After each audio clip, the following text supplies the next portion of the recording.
Kyrie Irving out of the lineup for the Brooklyn Nets for a second straight game due to personal reasons. Nets taking on the Grizzlies under 5 minutes left in the first. Grizzlies up one. Brandon Clark driving in, gets a floater to go.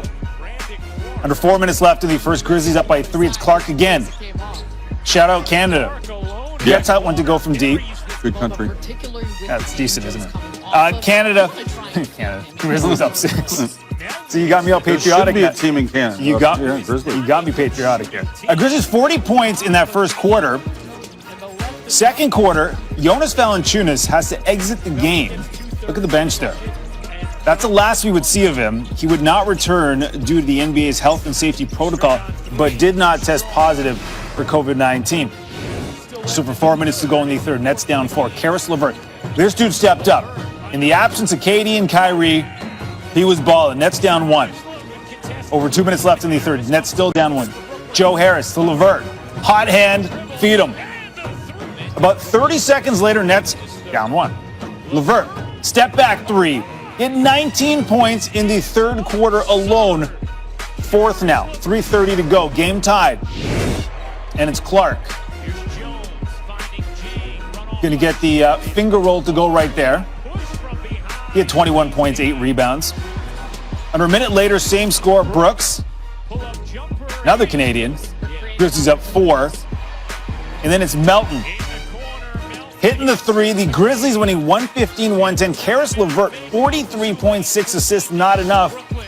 Hard to replace the production of KD and Kyrie, and this is the third game that the Nets have played without those two this season. It's also their second loss in that situation. Both losses have come against the Grizzlies. Brooklyn 4-3 against everyone else. So when Durant and Irving are active, the Nets outscoring teams by an average about 10 points per game. When they're both out, the differential just +1 per game, but they're still... Listen, here's the sad part about all of this. Kyrie Irving is a really good dude. I went off last week about him. The media is always at fault. I meant every damn word I said. Somebody who's very close to him, that's family, is Rod Strickland, former NBA player. Max, you know Rod. You know his reputation. He was a star in New York City, one of the great guards in New York City history. Starred at the Paul, came to the Knicks, and played in the Wizards and various other, Portland and other.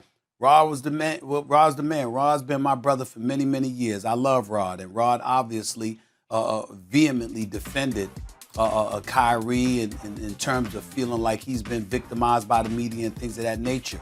So I'm going to guard what I say because I have such respect and love for Rod that I want to make sure that I'm very, very clear and not incendiary with my words. Kyrie Irving is a good dude. Kyrie Irving is very philanthropic. He's very charitable. The 250,000 meals that he gave out to folks during the coronavirus pandemic, particularly early on, the money that he's dedicated, et cetera, et cetera. We all know how special Kyrie can be in terms of where his heart lies. And there's no debate in that about Kevin Durant either when you research it, you see some of the things he's done in his community. Here's the issue where disaster is in their wake. Kyrie Irving and Kevin Durant are relatively sensitive dudes when it really, really comes to the media and some of the things the media may have to say and things of that nature. And you choose the media capital of the world? You in Brooklyn. It's not just about basketball. It's about the things you say. It's about the things you do. It's how you project yourself and the imagery that comes with it. And putting yourself in this line of fire, you're going to get fined all the time and all of this stuff for calling the media peons and stuff like that. You're just asking for trouble. And you're asking to be distracted. And neither of them have the patience to be distracted by anybody. And so when you do that, particularly in the media capital of the world, sure, that's going to put more of an onus of winning on your shoulders, but it's going to give people the license to further dissect every little thing you do. And as a result, you're not going to have the level of peace and the freedom, as Kevin Durant once said, to just play ball, let us hoop. Folks are not going to give you that. And as a result, that's where the recipe of disaster comes in. Because with Kyrie calling the media peons and talking about he's not going to talk to them, all right, they're going to talk to Durant. And they're going to ask Durant about Kyrie. They're going to call to Levert and Dinwiddie and all of this and ask them about Kyrie. It's going to be a headache. That's what I foresee. I hope I'm wrong. I agree. I don't think it's going to be a disaster, though. I don't think they're going to win the championship, and I don't know that they get out of the East. That depends on how much KD has after the surgery, after the injury, although he looked pretty good. He looked pretty smooth, and he's getting back, and he'll look better and better. And that'll really determine whether it's a disaster or not, right?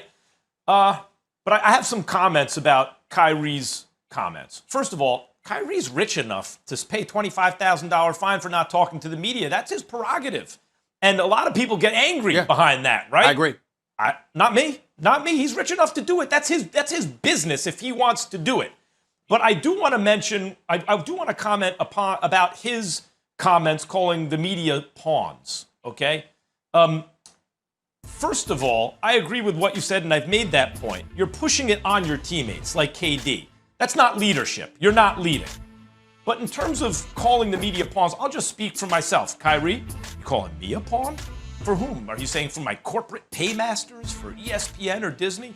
Because when Colin Kaepernick kneeled, what did I do, Stephen A? I supported him the entire time against the NFL. He's a business partner of ours.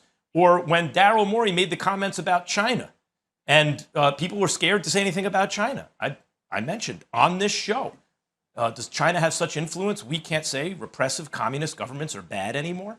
Right? Came out and said it. During the Black Lives Matter movement, et cetera, et cetera. I've never been scared to speak my mind. Now, I do have corporate paymasters, no question about it. So do you, Kyrie. So do you. And do you believe that the media are pawns in the sense that we are carrying out some corporate agenda? Well, yeah.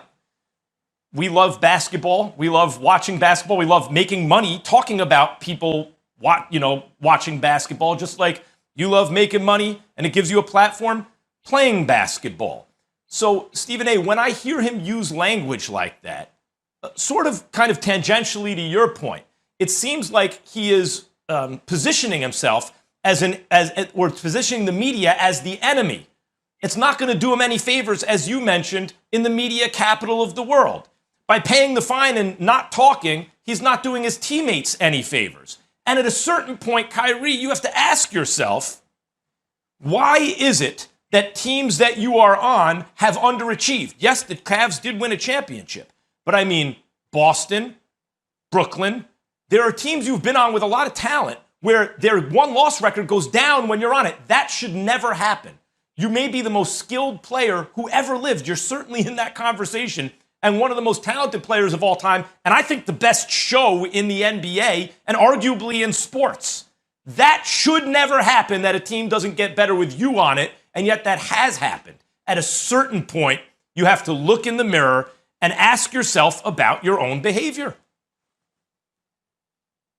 In the end, what it comes down to, guys, last point, what it comes down to is this. He doesn't have to talk to the media if he doesn't want to, particularly if he's willing to pay the fines. And I'm not encouraging him to do so. He can do what he wants to do.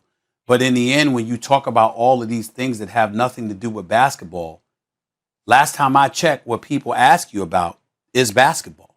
And so you being averse to answering questions about your job that you perform in front of millions every night is a bit befuddling. It's confusing, but it's his prerogative. I wish him nothing but the best.